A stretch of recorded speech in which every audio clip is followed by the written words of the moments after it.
Cette vidéo va concerner le bronzage à ultraviolet en cabine. Nous commencerons par faire la description de l'appareil, l'accueil de la cliente et enfin l'utilisation du banc UV. Il faut savoir aussi qu'on distingue deux types d'UV, donc le bronzage à UV en cabine et le bronzage sans UV, le tanning. Le tanning est une alternative au bronzage qui consiste à pulvériser la peau d'une lotion auto-bronzante. En France, on distingue 4 classifications de rayonnement UV, à savoir les appareils UV1 ou UV3 réservés à l'usage esthétique et les appareils UV2 et UV4 réservés uniquement aux professionnels de santé. Une cabine de bronzage UV1 et UV3 à rayonnement électromagnétique non ionisant utilise des lampes UV spéciales générant des ultraviolets proches de ceux du rayonnement solaire. Les lampes UV produisent essentiellement des UVA à 98% et des UVB à 2%. Il faut savoir que la législation en France est très réglementée et qu'elle touche à la fois la qualité et le mode de fonctionnement des appareils utilisés, l'hygiène et les règles de sécurité, ainsi que les consignes pour offrir une prestation de qualité. Commençons tout de suite par la description de l'appareil.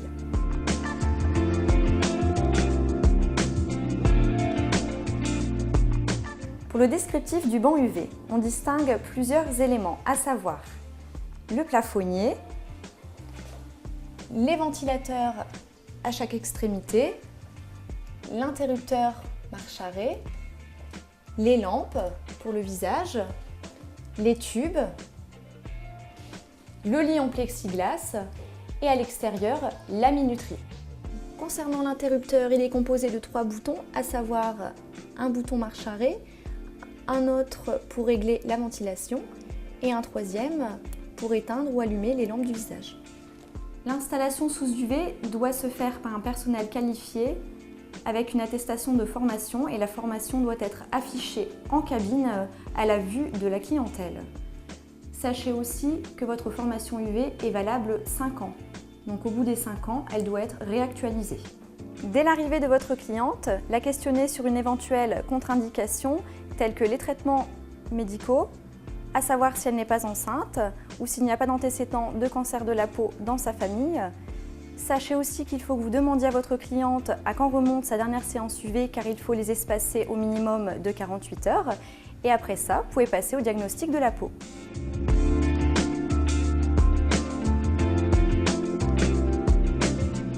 Observez les parties visibles de votre cliente, à savoir le visage, le décolleté et les bras ainsi que les mains de votre cliente.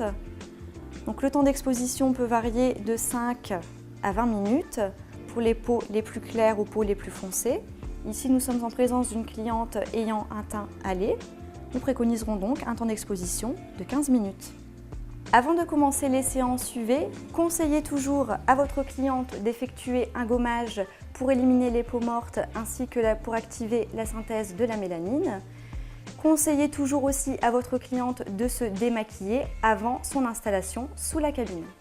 Dès l'arrivée dans la cabine UV, vérifiez bien que votre cliente a ses lunettes UV, car les lunettes UV sont obligatoires pour protéger les yeux. Ensuite, passez à la désinfection du banc devant votre cliente.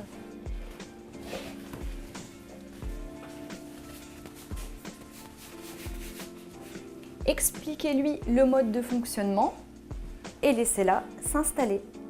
Après avoir installé votre cliente dans la cabine UV, procédez maintenant au réglage du temps d'exposition.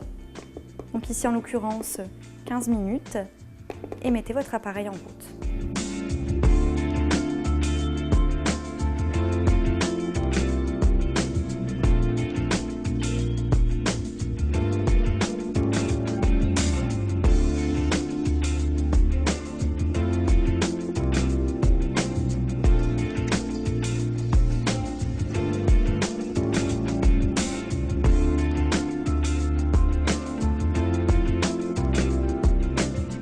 Cette vidéo est maintenant terminée. Rappelons tout de même que l'installation d'une cabine à UV à des fins commerciales doit être déclarée à la préfecture et contrôlée tous les 2 ans. Les lampes et les tubes doivent être changés dès 500 heures d'utilisation et surtout, les UV sont interdits aux mineurs.